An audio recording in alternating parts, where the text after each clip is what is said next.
Now I prefer to split markup of the main navigation component further into individual components. So let's open up the file with this component. It is used inside of the app header component right here. I'm gonna open up the file with this component. And as for the first step, what we can do in here is to basically move the markup of individual nav item into its own component. So I'm going to cut the markup of the first nav item and use component with the name app header nav item, like this. So let's create the file for this component within components folder and paste the markup of the nav item right here. And just because every nav item is supposed to show different text, I'm going to use slot component right here, that is default view component.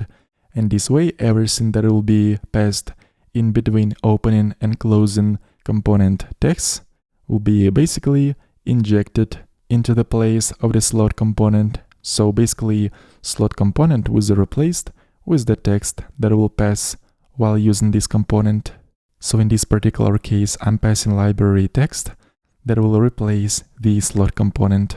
In the browser, we're still seeing that the first nav item is shown properly, that says library. The second nav item is pretty much the same, which is login link, but as for the third nav item that is represented as a button, we're gonna have to do a bit more work in order to reuse the same component to render each nav item. Now let's just duplicate this component one more time to render login nav item.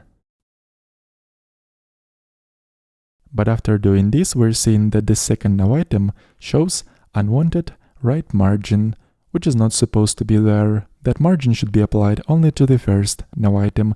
So I'm basically going to extract this class from nav item component and apply it only for the first nav item right here.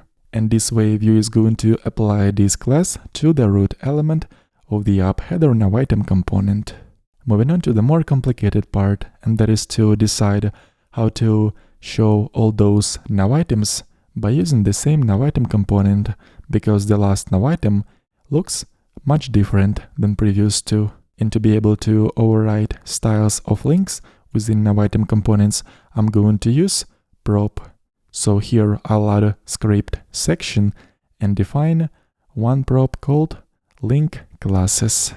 To define props in Vue, we're using define props macro. Here I'm specifying that I need only one link classes prop, which will be optional of string type.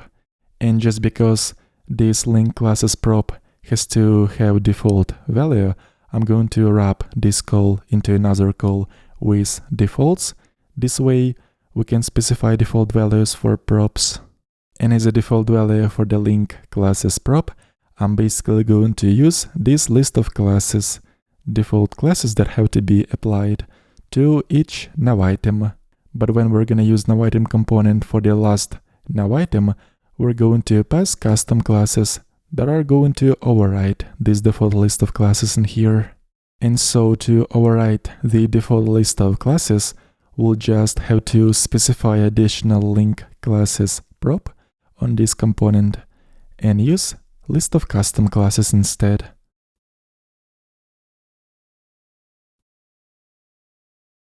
And now we can remove this old markup of the third nav item, change this label on sign up. Let's also get back the second nav item that should say login, and it's time to check everything in a browser. By the way, we could have used a loop in order to render all those nav items, but just because we have only 3 of those, and for 2 of those we would have to use some conditional statements, because first nav item requires us to assign a more auto class, and the third one accepts list of custom classes. I prefer to not overcomplicate things and leave it as is, at least for now. So in the browser we're seeing that everything is still shown properly, and in the Vue DevTools, if we'll choose the first nav item component, we're seeing that the default list of classes is used for link classes prop. An additional class mRouter is used, which adds right margin to the first nav item. And as for the third nav item, we're seeing that Custom classes are used for link classes prop that make this nowItem look like a button. And lastly, I'm going to show the alternate way to specify default values for props. Starting from Vue 3.5, instead of using with defaults, we can simply use destructuring and assign default values to destructured props, like so.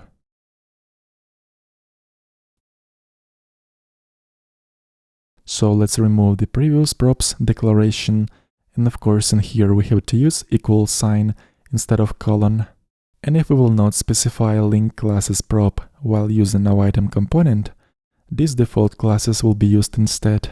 And after doing all these changes, we're expecting nothing to change, everything still looks as before.